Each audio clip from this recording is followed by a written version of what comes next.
donc Christine tey comment on peut faire pour cultiver li nga xamante ne mooy son bien-être émotionnel. Alors, il est important de prendre le temps de se connecter avec nos émotions pour les comprendre et les reconnaître aussi.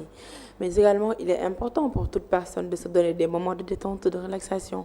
Parce que comme ni nga wax tout à l'heure par rapport au travail, je vois des gens yoo xamante ne ils sont tout le temps stressés à cause du boulot. léegi yow stress bi ngay accumuler par exemple au boulot soo ko évacuer wul à la limite ça va stress da lay indil carrément te stress yooyu mooy conduire à la dépression boobu anxiété ainsi de suite jusqu'à ce que la personne se retrouve à la phase finale mu nga xamante ne mooy problème mentaux du moins. Donc il est important que toute personne à chaque fois qu'il essaie de se connecter avec ses propres émotions. Parfois tu ressens des choses, il y a des personnes yoo xam ne parfois ils ressentent des choses, ils se disent que je ne sais même pas ce que je ressens. C'est parce que peut-être cette personne n'a pas pris le temps de comprendre ses émotions, pourquoi est-ce qu'il ressent ce genre d'émotions-là, dans quel cas il les ressent et pourquoi il les ressent. Maintenant, du moment que cette personne comprend tout cela, il sera capable en retour de gérer cette émotion-là. Mais également, il faudrait se donner des moments de détente. Il faudrait parfois s'éloigner de tout ce qui nous stresse en fait. Essayer de s'évader un peu. Certaines personnes vont le faire à travers le sport, d'autres vont aller à la plage, se détendre, d'autres encore vont se donner des sorties et tout.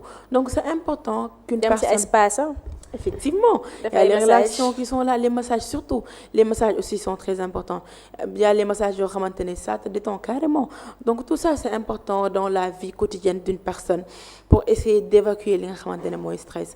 Donc ñu koy privilégier bu baax surtout le sport parce que peut-être les autres moyens on n'a pas tout le temps les moyens de les faire comme les massages et tout nga xamante ne day nécessiter xaalis ou encore peut-être se payer des voyages, sortir de notre zone nga xam ne fii la ñuy évoluer et tout fi nga xamante ne stress bi moom foofu la dëkk ak ñun.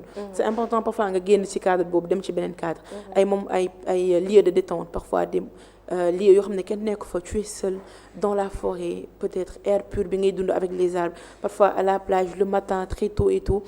Tout ça si tu n'as pas le moyen de faire ça il y a le sport qui est là la musique parfois musique yi nga xamante ne moo la mën a détendre tu mets tes casques tu écoutes la musique calmement en tout cas tout ce qui te permet ku nekk moo xam boppam quoi. Exactement. Tout ce qui peut te permettre de revenir à toi-même et de ne pas déverser ton stress sur les autres c'est important que nit ku nekk mu koy def. Exactement mais Christine tey dañuy fàttali que on est au Sénégal.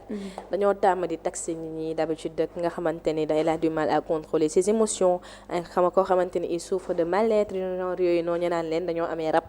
Donc mu di loo xamante ni des fois les gens certes ceux qui en souffrent ont du mal à expliquer parce que dañ leen jox d'après benn étiquette ba pare donc du coup pour ñu exprimer wu day xaw a nekk difficile pour eux Christine ñooñu tey naka lañ leen mën a def naka la ñu mën a def pour les venir en aide.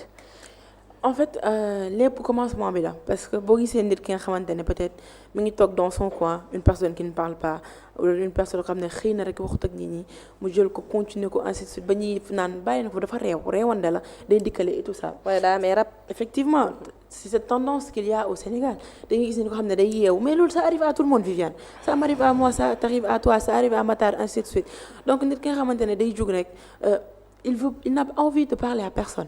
D'accord, ça peut se comprendre. Tu vois ces genres de personnes-là, peut-être c'est pas le moment de les aborder sur le champ. Mais au moins, par exemple, tu demandes à la personne, ah, hier tu t'es comporté de telle manière, qu'est-ce qui ne va pas? Là, la personne peut te dire, oui, je me sentais pas bien, mais là, ça va et tout.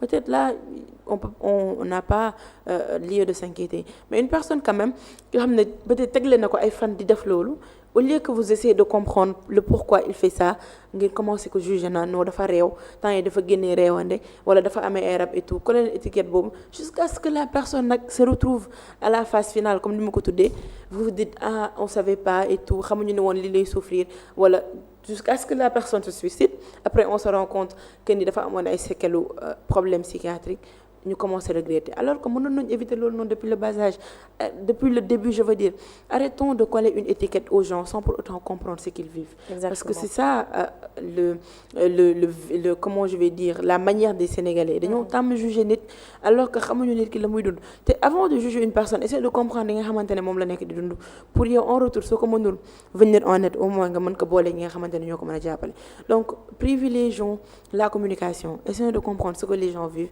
pour pouvoir après yeneen conséquences bu su ñëwee ay rupture di ci am alors qu'on pouvait faire le nécessaire te defuñu ko. exactement faire le nécessaire mais Christine genre études yooyu sax dañuy dem sax à la fin ñoom sax dañuy def seen xel ni que ñoom dañoo amee ay rab parce que des fois le fait que tout le monde te dise que yow da nga réew da nga amee rab à la fin sax da ngay ñëw yow sa xel bi day dem ba accepter ni que yow yaa ngi nekk ci situation fekk au préalable ça n'a rien à voir ak ay rab non c'est juste que tu as un problème mën naa ne d'échange de mën a exprimer d'expression peut-être pour nit ñi mën laa comprendre mais lu ci mën am daal doy na waar torop dafa di loo xamante ni bëri na daal ay interrogations derrière Christine. Mais Christine, quelles sont les conséquences d'une absence de bien-être émotionnel dëgg la au cours de l'émission tu en as parlé mais bëgg naa nga ñëwaat ci leeral ñu exactement quelles sont les différentes conséquences d'une absence de bien-être émotionnel Christine.